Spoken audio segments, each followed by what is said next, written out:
The wire transfer didn't go through. It failed at 9:12 a.m. while Margaret was still in the kitchen, barefoot on cold marble, staring at the confirmation screen as if it had personally accused her.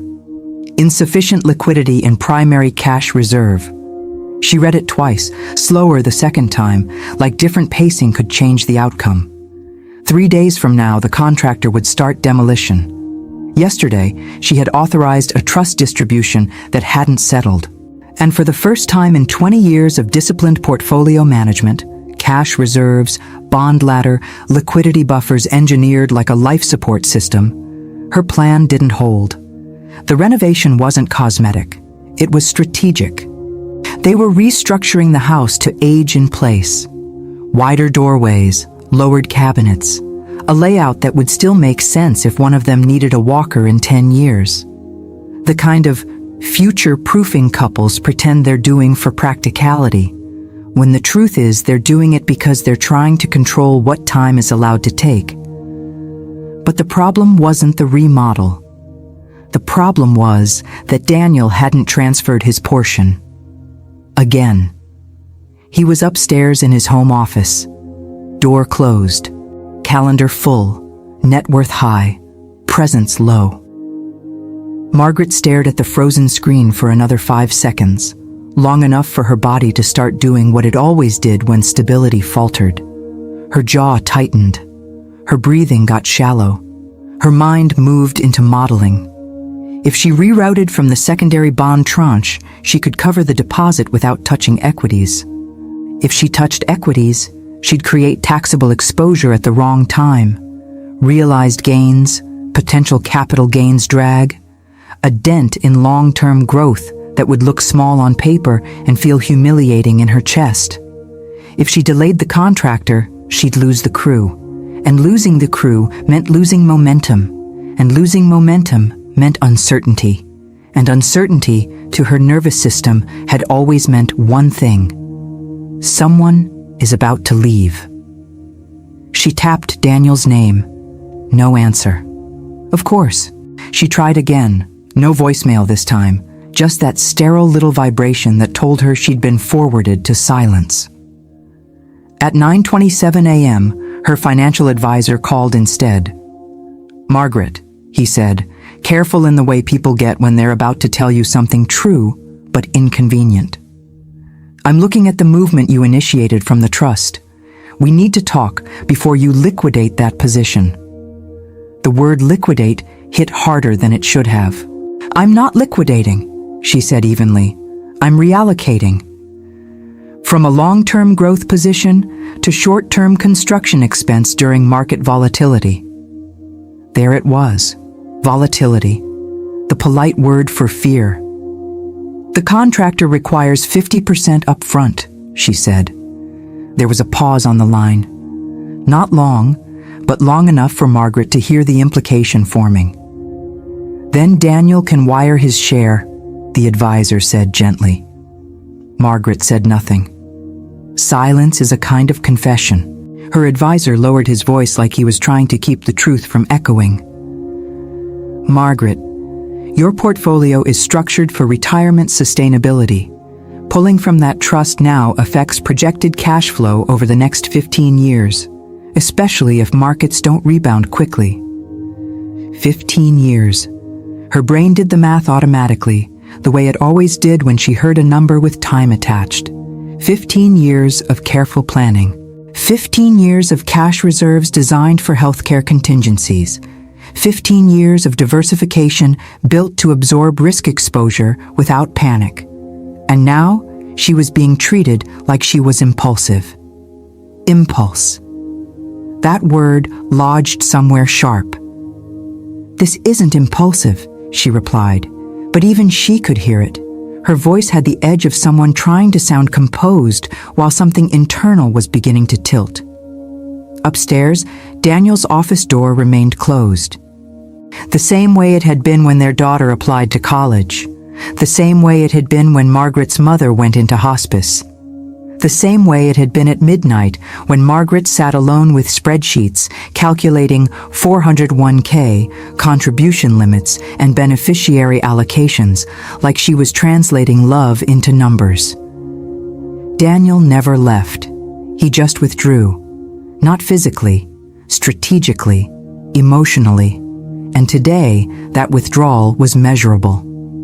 At 10:03 a.m., she walked upstairs. She didn't knock.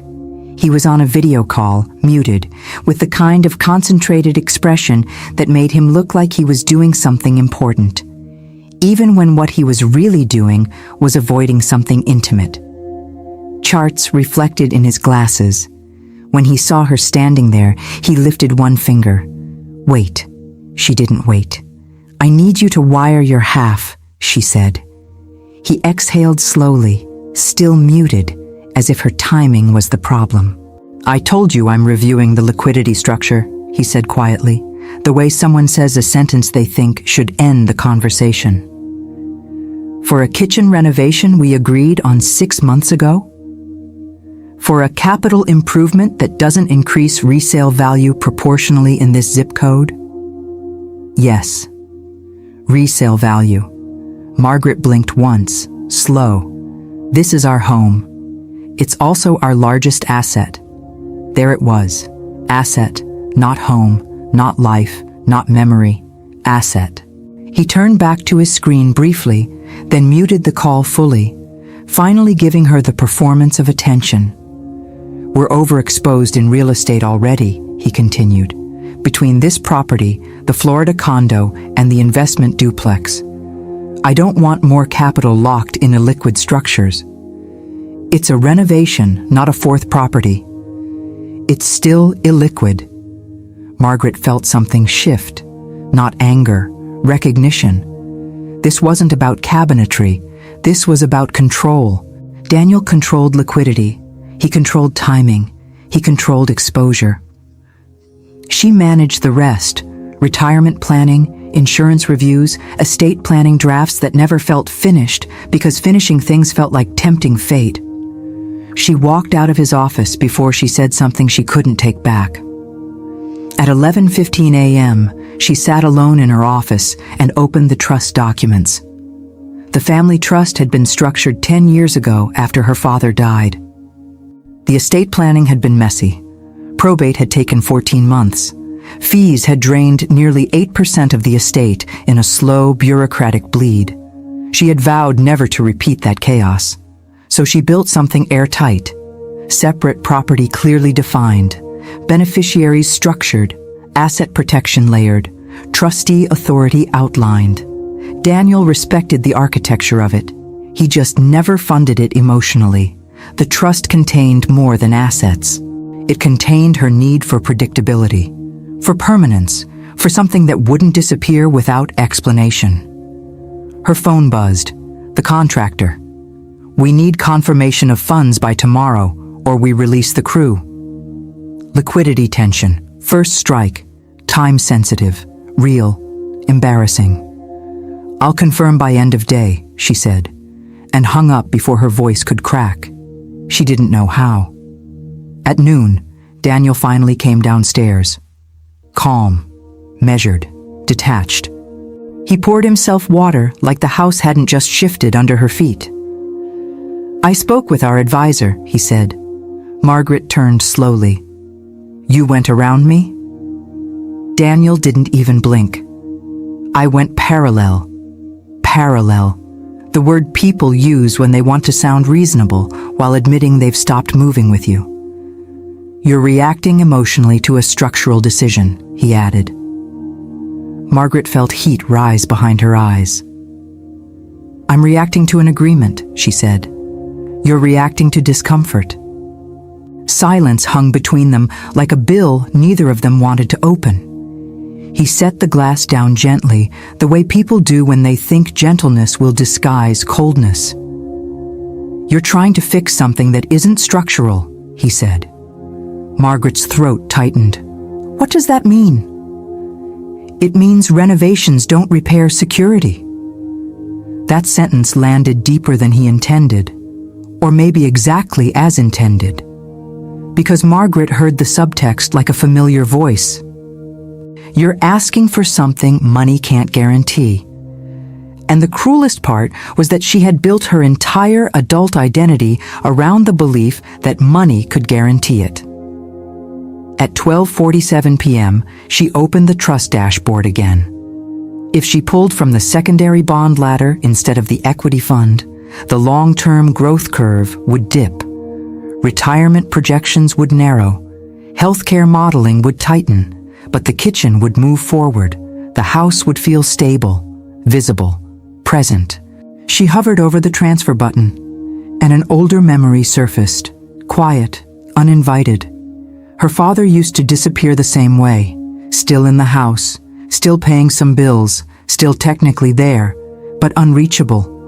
Conversations deflected, affection rationed, money present, warmth withheld. Margaret swallowed. Her phone buzzed again. A text from her daughter, Emily. "Mom, are you and Dad okay?" Margaret stared at the message longer than she'd stared at the failed transfer screen. How did she know? What had become visible? Upstairs, Daniel's office door closed again. Margaret remained at her desk, between trust documents, between liquidity models, between silence, the contractor deadline ticking, the advisor waiting, the portfolio exposed, and a question forming that she wasn't ready to articulate. If he never left, why does it feel like I've been financing this marriage alone? The transfer screen remained open, cursor blinking, decision pending. And then her email refreshed, quietly, automatically, bringing in a new message she hadn't expected to see. Subject line, Notice of Restriction, Joint LLC Operating Account. Sender, their bank. Margaret's stomach dropped, because the renovation deposit wasn't the only thing about to fail, and she suddenly understood something with terrifying clarity. This wasn't a kitchen problem. This was a liquidity problem, a partnership problem, and an exposure problem that had been forming for years, quietly, behind a perfectly painted wall. Margaret opened the email again to make sure she hadn't misread it. Notice of Temporary Restriction, Joint LLC Operating Account. No alarmist language, no red text, just institutional calm. Due to pending review of related capital exposure, withdrawals exceeding $25,000 are temporarily suspended. Her pulse slowed in the dangerous way it always did before impact. She didn't panic. She calculated. The renovation deposit required $112,000. Her primary cash reserve had already failed. The secondary bond ladder was thin. And now the joint LLC, where they housed rental income and certain tax-optimized flows, was restricted. Liquidity tension number 2. Structural, unplanned, potentially humiliating. She walked upstairs again, slower this time. Daniel was no longer on a call. He was staring at his screen with a look she recognized instantly. Contained alarm. "What happened?" she asked. He turned the laptop toward her. An email thread. Marcus. The manufacturing investment Daniel had been evaluating months ago. Only he hadn't just evaluated it. He had placed a capital commitment into escrow through their joint LLC. Minority stake, bridge financing, structured exposure. Now the majority partner had defaulted on a separate obligation, and the bank was reviewing all connected accounts for potential entanglement. "You said you were reviewing," Margaret said quietly. "I was." "You wired funds." It was conditional. It was undisclosed. His jaw tightened. It wasn't finalized. It was enough. Silence filled the room, thick and unproductive. "How much?" she asked. 80. 80,000? He nodded once. Escrow. Her mind moved automatically. 80,000 frozen, plus $112,000 required for renovation, plus $86,400 for structural repair, plus potential mold remediation pending confirmation. Their liquidity threshold, the number she kept sacred in her head, was gone. Not theoretically. Actually. "You exposed joint capital without discussion," she said. "You accelerated renovation capital without discussion." The symmetry was almost insulting. "Mine was documented," she replied. "Mine was strategic." Strategic for whom? For long-term growth. And what happens to long-term growth if the foundation collapses? He stood. "This isn't collapse." "No," she said softly. "This is compression." He ran a hand through his hair. The default wasn't anticipated. Neither was the water damage. They stood there, two disciplined adults staring at the consequences of parallel decision-making. No screaming, no theatrics, just two portfolios colliding. Her phone rang, the contractor again. "Margaret, we need confirmation by tomorrow. Otherwise, we'll need to release the crew and reschedule. Prices are moving." Prices are moving. Markets are volatile. Escrow is frozen. Liquidity is restricted. Everything in her world was tightening at once. "I'll confirm by end of day," she said again. She didn't know how many times she could say that before it stopped sounding credible. After she hung up, Daniel spoke carefully. "The escrow situation is temporary." "How temporary?" "They're reviewing exposure." "To what?" "Potential cross-collateralization claims." She closed her eyes briefly. Cross-collateralization. The legal phrase for invisible entanglement. You think you own something separately until someone proves you don't. "Did you personally guarantee anything?" she asked. "No." "Did the LLC?" "Indirectly." Margaret inhaled slowly. Indirectly meant maybe. Maybe meant legal fees. Legal fees meant forced liquidity. "This is what I was trying to prevent," she said. "And this is what I was trying to grow beyond," he replied. She turned toward him fully. "You grew into risk without transparency. You fortified against life without partnership." That landed, harder than she expected. Downstairs, Emily's bedroom door opened. She had come home early from another job interview. She paused at the bottom of the stairs, reading the air. "Are we okay?" she asked quietly. Margaret forced composure. "We're handling a cash flow issue." Emily's eyes moved between them. "Is the house in trouble?" Daniel answered first. "No," Margaret added.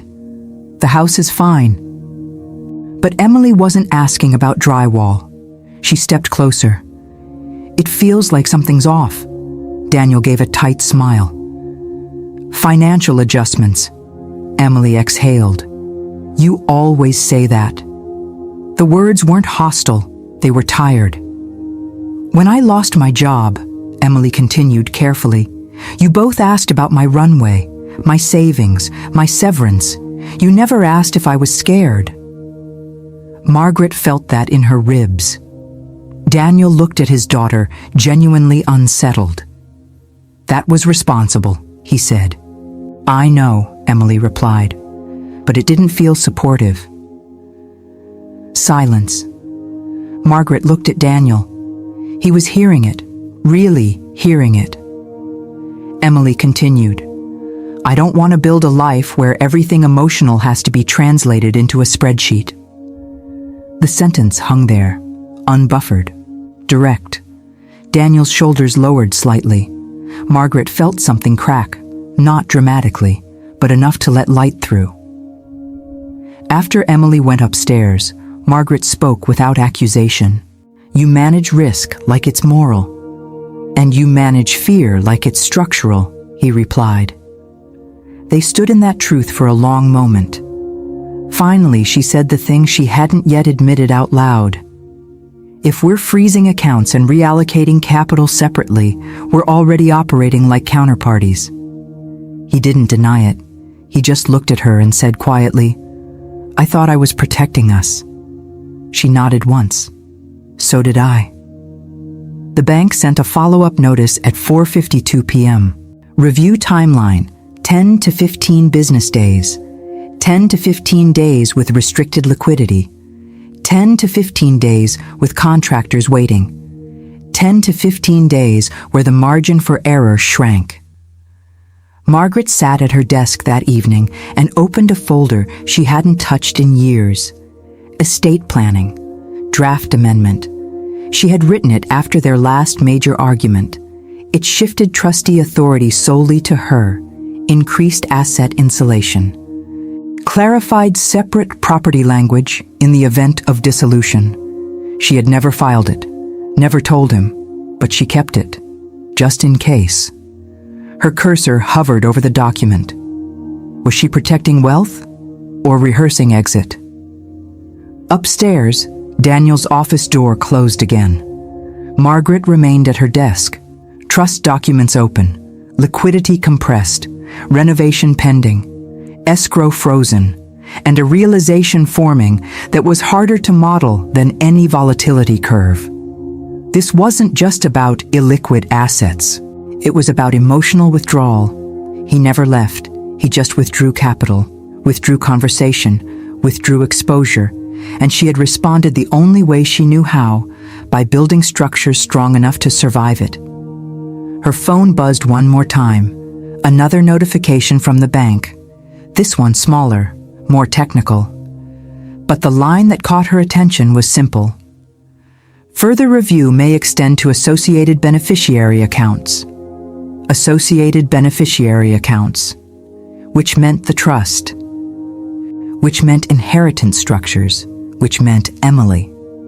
Margaret felt something shift from tight to cold. This wasn't just liquidity anymore. This was patrimonial exposure.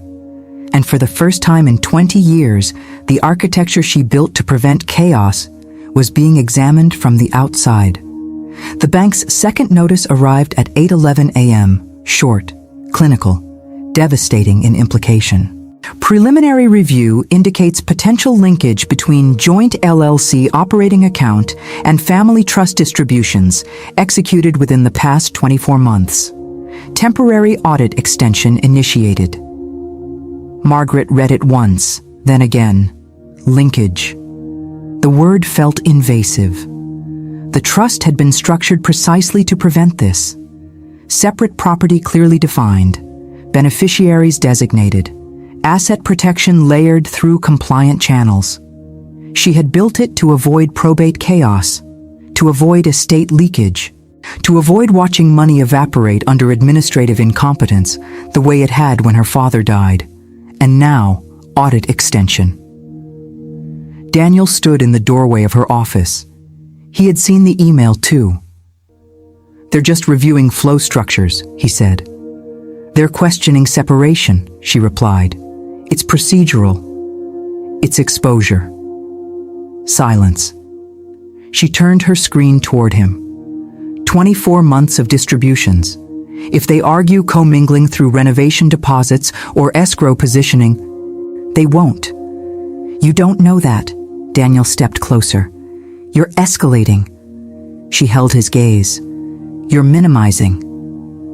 There it was again. Parallel interpretations, opposite instincts. He defaulted to rational containment. She defaulted to structural reinforcement, both rooted in inherited fear. Her phone rang. Not the advisor, not the contractor, an unknown number. She answered anyway. "Mrs. Hale?" a calm voice asked. "Yes." "This is Richard Bennett, counsel representing the lending institution reviewing the LLC exposure. We'd like clarification regarding certain capital transfers between joint and trust entities." Clarification. Another soft word for interrogation. Daniel watched her face change. "Yes," she said evenly. "What clarification?" Specifically, whether renovation-related distributions were anticipated prior to the escrow commitment. Daniel's eyes narrowed. She felt heat rise. They were unrelated decisions, she replied. Documentation will help establish that, Bennett said. Otherwise, certain beneficiary assets may be interpreted as indirectly benefiting from leveraged capital. Indirectly benefiting. That was legal language for potential claim. If there's no personal guarantee, there's no liability, Daniel said firmly, leaning toward the speaker. Sir, Bennett replied calmly, liability isn't always contractual. Sometimes it's structural. The call ended with a request for documentation. Margaret set the phone down slowly. That's absurd, Daniel said. It's possible, she corrected. He ran his hand across his forehead. They can't pierce the trust. They can review it. They can't access it. They can challenge it. Silence expanded. Margaret opened the trust dashboard again. Projected long-term growth already dipped 2.1% from the bond transfer. If legal review prolonged, trustee flexibility narrowed. If beneficiary accounts were scrutinized, distribution timing could shift. Emily's inheritance structure, previously airtight, was now visible under external light.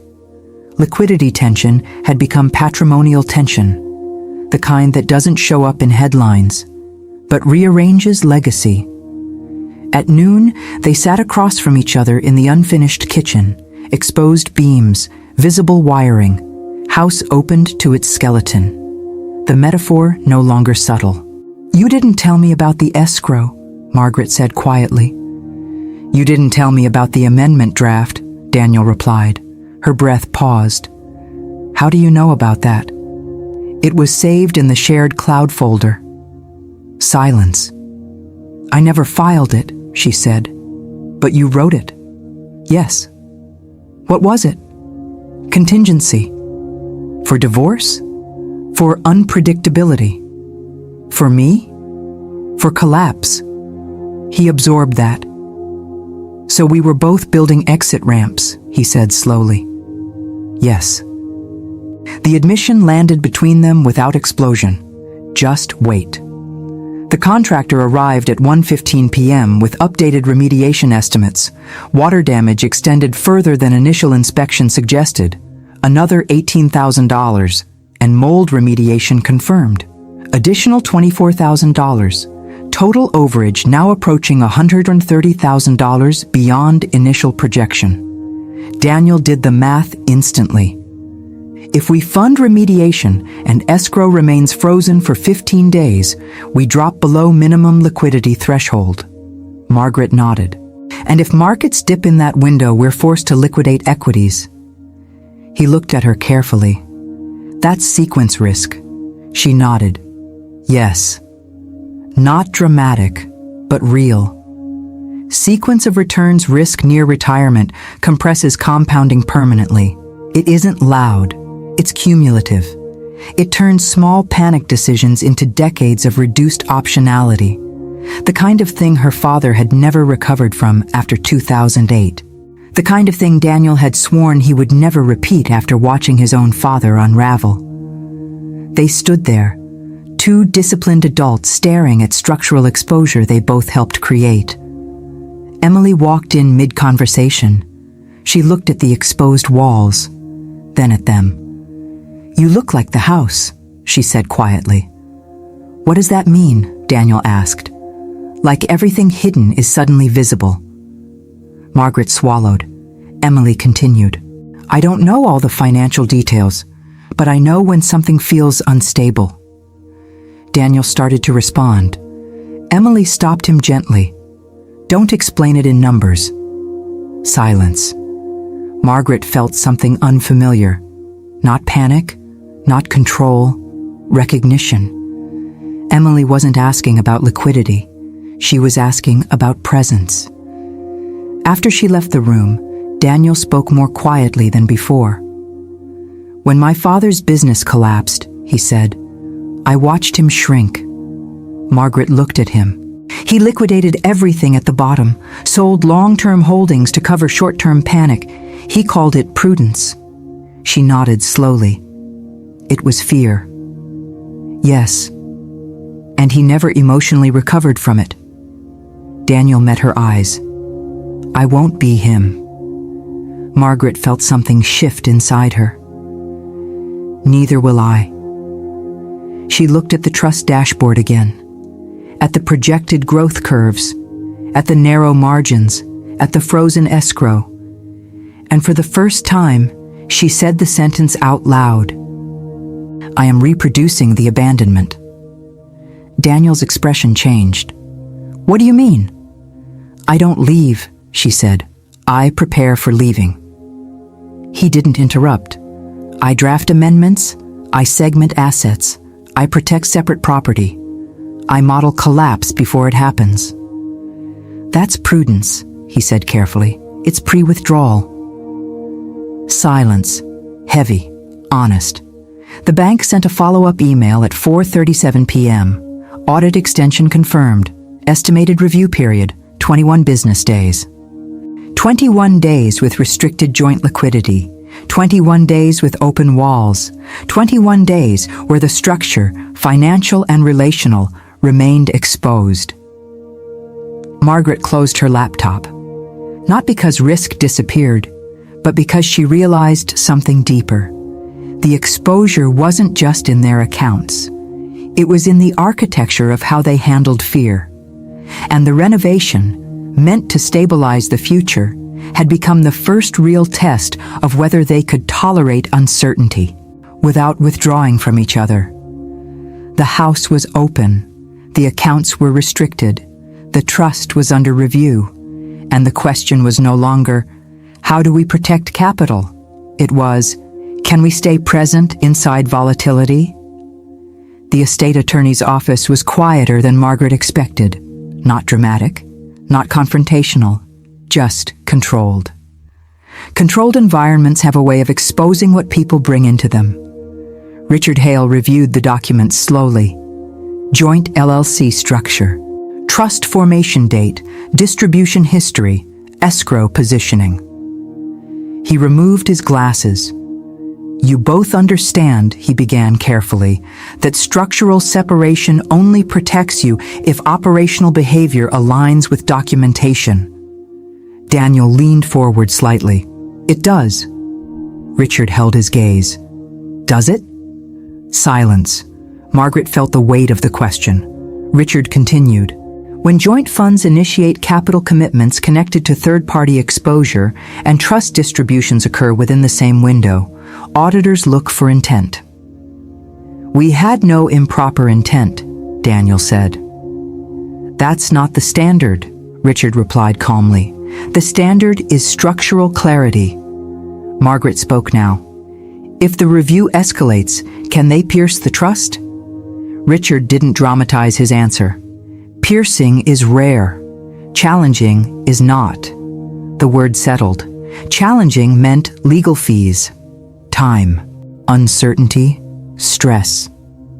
If challenged, Richard continued, the argument would likely focus on commingling or indirect benefit. Daniel's jaw tightened. There was no commingling. Richard looked at him evenly, emotionally or financially. The room went still. Daniel blinked once. Margaret didn't move. Richard leaned back slightly. I'm not here to judge your marriage, he said. I'm here to assess exposure, and exposure is rarely just numeric. Margaret exhaled slowly. If worst-case scenario materializes, Richard answered plainly, litigation could freeze distributions. You'd defend successfully if documentation holds, but defense costs would compress liquidity, and prolonged review often forces reactive decisions. Reactive. The word hit Margaret harder than the number projections ever had. Reactive decisions create permanent damage. That was her entire financial philosophy. Richard folded his hands. I'll ask directly. Are you two aligned? Daniel answered too quickly. Yes. Margaret answered a half-second later. We're trying to be. Richard noticed the gap, alignment lag. He nodded once. Then resolve that before you resolve the audit. It wasn't legal advice. It was structural advice. Outside the office, Daniel spoke first. "You think this is my fault." Margaret shook her head.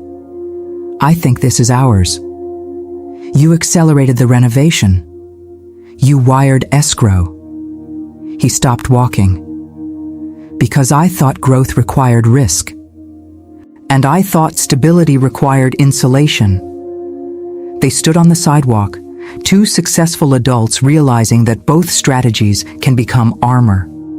Armor protects. Armor also separates. Back home, the contractor's update awaited. Remediation had to begin immediately to prevent further structural deterioration. Delay meant moisture spread. Spread meant deeper damage. Cost escalation curve accelerating. Daniel reviewed the timeline. "If we authorize remediation today, we deplete operational cash. If we delay," Margaret replied, "we multiply expense." They were both right. That was the problem. Her phone buzzed again. The bank. Additional documentation requested regarding beneficiary structure. Specifically, whether Emily's future distributions were shielded from joint liability. Margaret felt something twist inside her. "This is expanding," she said. Daniel nodded slowly. "They're probing for leverage." There was that word again. Leverage. Financial leverage. Emotional leverage. Structural leverage. Margaret walked into the unfinished kitchen. Studs exposed, insulation stripped, beams visible. "Look at this," she said quietly. Daniel joined her. "This was hidden for years," she continued. "Water damage behind perfect paint." He didn't respond. "We built insulation around fear," she said, and called it prudence. He looked at the exposed framing. "My father called panic liquidation discipline, and mine called emotional distance responsibility. Silence, the kind that isn't empty, just heavy." Emily entered carefully. She looked at the open walls, then at them. "Are we going to lose the house?" Daniel answered softly. "No." Margaret added, equally soft. "No." Emily hesitated. "Are you going to lose each other?" That question landed without protection. Margaret felt her throat tighten. Daniel didn't deflect. "We're not losing anything," he said. "We're repairing," Margaret added. Emily studied them carefully, then stopped talking like accountants. She went upstairs. Margaret turned to Daniel. "She's right." He nodded once. "Yes." That evening, they sat at the dining table with spreadsheets open, but something had shifted. No more parallel modeling, no more silent repositioning. They built one projection together. If they reduced retirement contributions to employer match only for 12 months, if they redirected dividends toward remediation instead of reinvestment, if discretionary spending tightened temporarily, they could preserve equities, avoid forced liquidation, maintain long-term growth integrity. Liquidity would rebuild gradually. Retirement timeline might shift 6 to 9 months, not catastrophic, manageable. Daniel looked at her. "You're willing to slow compounding." She met his eyes. "I'm willing to slow growth to protect alignment." That sentence changed something, not financially, relationally. He exhaled slowly. "I don't want to win arguments," he said quietly. "I want to build something that doesn't collapse under stress." Margaret nodded. "So do I." Her phone buzzed again. Another bank notification. Audit timeline extended to 30 business days, 30 days of review, 30 days of exposure, 30 days where documentation would be dissected. Daniel looked at her. "We can survive that." She nodded. "Yes." But survival wasn't the goal anymore. Presence was. She walked back into the kitchen one more time that night, touched the exposed beam. Cold, solid, repairable. She realized something uncomfortable. They had spent decades engineering financial protection against collapse, but never engineered emotional resilience against withdrawal. The renovation had forced exposure. The audit had forced transparency. The attorney had forced alignment. And now the real question stood between them. Not, can we preserve wealth? But, can we stay visible to each other while it's threatened? Margaret turned off the kitchen lights. The house looked skeletal, unfinished, honest, and for the first time in years, uncertainty didn't immediately trigger isolation. It triggered conversation. The walls were open, the accounts were under review, the trust was being examined, but something else was happening too. They were no longer managing risk alone. The equity market dropped 3.8% the following Monday. Not catastrophic, not historic, just enough. Enough to tighten projections, enough to make liquidation feel expensive, enough to turn theoretical sequence risk into something immediate. Margaret refreshed the portfolio dashboard once, then stopped herself. Equities, down. Bond ladder, already reduced. Cash reserves, compressed. Escrow, still frozen. Audit, ongoing. Renovation, mid-demolition. Temporary tarping stretched across exposed framing like a reminder that stability was conditional. Daniel entered holding his laptop. "We have to decide today," he said. "About what?" she asked, though she already knew. "If we preserve equities, we accept slower rebuild. If we accelerate rebuild, we crystallize loss." Crystallize loss. Her father had used that phrase once, right before liquidating at the bottom in 2008. She met Daniel's eyes. "If we sell now, what's the long-term impact?" He had already modeled it. In a moderate rebound scenario, 7 figures over 20 years. The number didn't explode. It settled. 7 figures of optionality, healthcare flexibility, legacy buffer, Emily's inheritance margin. Daniel leaned back slowly. "If we liquidate now, we lock in fear permanently." Margaret answered without hesitation. "If we don't, we risk living inside an unfinished structure with no liquidity cushion." He went quiet, then said something neither of them had said out loud before. "Do you realize this is the first time in 20 years we can't self-fund stability instantly?" That landed harder than the number, because it was true. For the first time since they married, they were constrained, not ruined, constrained. And constraint was the one condition Margaret had engineered her entire life to avoid. Her phone rang. The contractor. "If we don't receive confirmation by tomorrow, we pause remediation." Pause meant open walls, weather exposure, insurance complications, reputational damage. Margaret ended the call slowly. Daniel stood across from her. "We're here because you accelerated exposure," he said. She didn't flinch. "We're here because you created undisclosed risk." He looked at her, not angry, exhausted. "You don't need me," he said finally. She blinked. "That's not true. You need compliance." Silence. "You don't want partnership," he continued quietly. "You want predictability. You don't want risk. You want insulation. Every time I move, you hedge.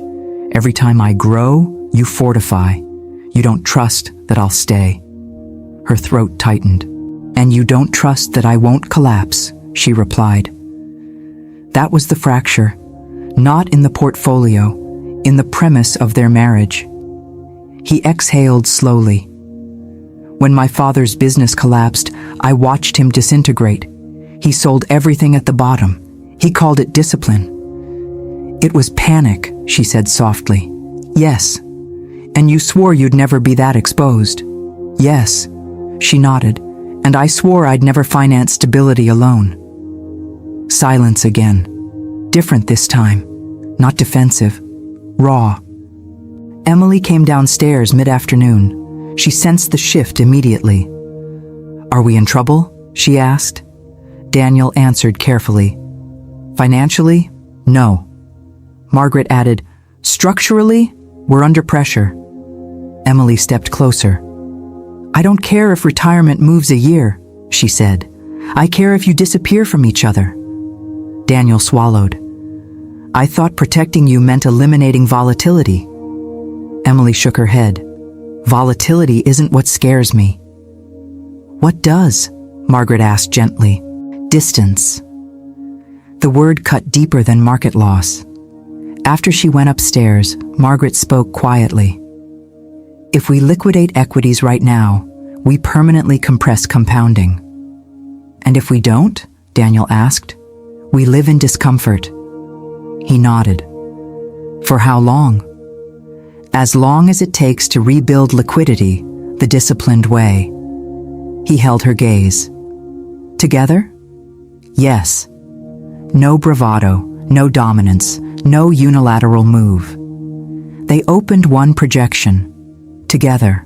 Reduced retirement contributions to employer match for 12 months. Redirected dividends to remediation instead of reinvestment. Paused discretionary spending. Preserved equities. Accepted slower compounding. Retirement delayed 6 to 9 months. Sequence risk contained, not eliminated, managed. Margaret opened the trust amendment draft one more time that night. The clause reallocating sole trustee authority to her, the quiet exit ramp, the unilateral protection. She stared at it, then closed it. If she filed it now, she would formalize fear. If she didn't, she would remain exposed. Daniel was sitting in the dark when she walked downstairs. No screens, no modeling, just quiet.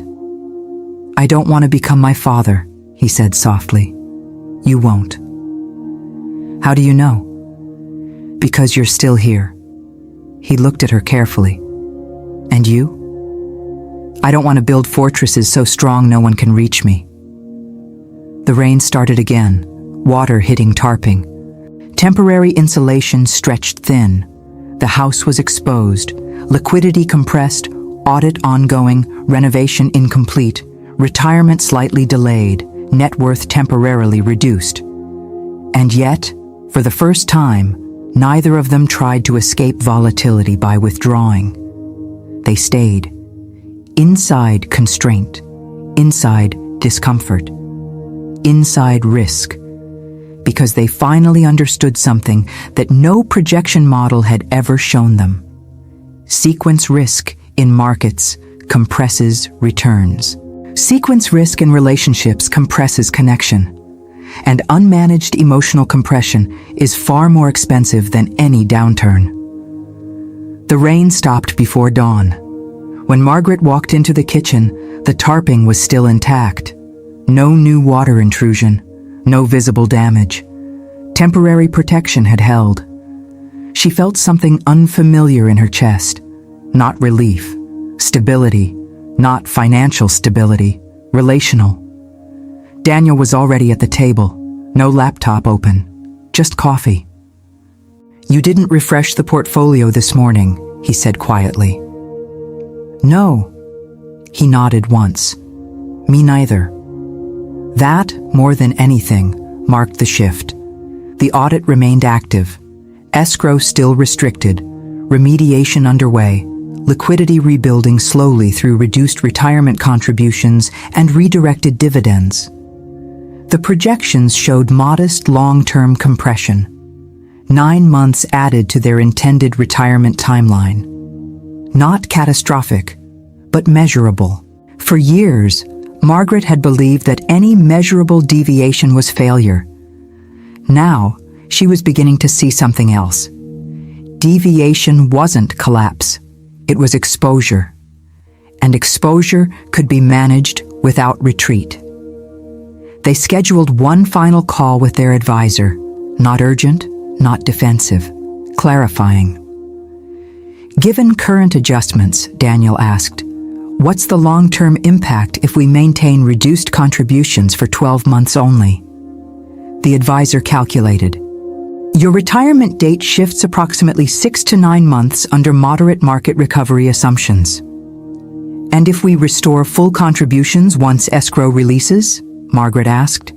Impact narrows further. Daniel nodded. We're comfortable with that. The advisor paused. That's a different tone from last week. Margaret smiled faintly. We're prioritizing structural alignment. The advisor didn't ask what that meant. He didn't need to. After the call, Daniel looked at her carefully. You would have fought this adjustment before. Yes. Why didn't you? She thought about it honestly. Because I realized I wasn't afraid of losing money. He waited. I was afraid of needing you. Silence. Then he said something equally quiet. I wasn't afraid of market downturn. You were afraid of collapse. Yes. And collapse meant becoming your father. He nodded once. They were finally naming the inheritance. Not financial, emotional. Later that afternoon, Margaret opened the trust dashboard again. Not to tighten, not to insulate, to understand. Projected growth curve slightly lower. Liquidity temporarily constrained. Beneficiary distributions intact. Asset protection preserved. Audit review, ongoing, but no escalation. Nothing catastrophic. Just narrower margins. For years, she had equated narrow margins with danger. Now she saw something different. Narrow margins require collaboration. Isolation requires excess. She closed the dashboard, not because she stopped caring, but because she stopped using it as reassurance. Emily came downstairs that evening. The walls were partially rebuilt now. Drywall up, structural beams reinforced. The house no longer skeletal, still incomplete, but moving. You look different, Emily said. Daniel smiled faintly. How? Like you're not negotiating survival. Margaret felt that sentence settle somewhere warm. Daniel looked at his daughter. We thought protecting you meant eliminating instability. Emily shook her head. It's okay to struggle. It's not okay to disappear. Margaret reached for Daniel's hand. He didn't hesitate. That was new, not dramatic, but new. The bank sent another notice the next morning.